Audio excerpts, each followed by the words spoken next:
Okay. All right, perfect. I'm a Brooklyn raised Haitian American. Born in Harlem, moved to Brooklyn, went to elementary school and high school there.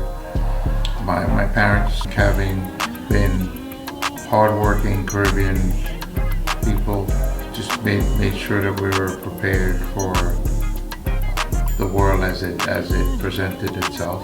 Our Catholic school upbringing sort of gave us a better senses to, sort of kept us grounded to the school system. Blessed to go to Xaverian High School in Bay Ridge on scholarship. Ran track at Xaverian.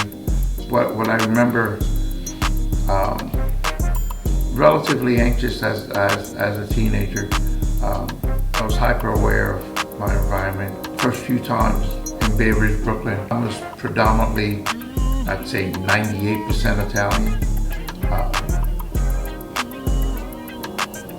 Doing my distance runs, I remember the first couple of times, I think I saw a police officer driving behind me. Then he realized, that I had my school colors on.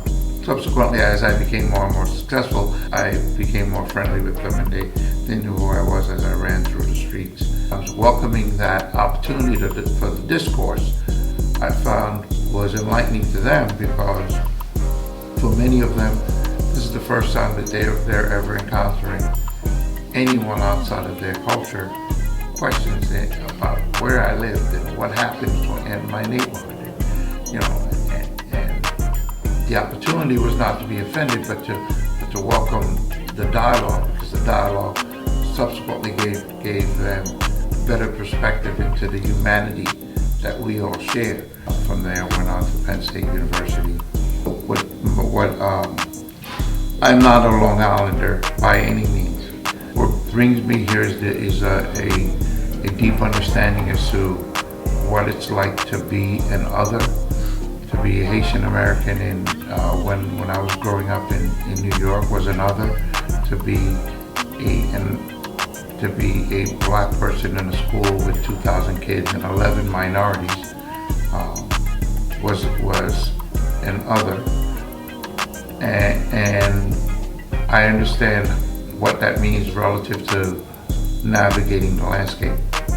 And oftentimes, navigating the landscape for people of color is an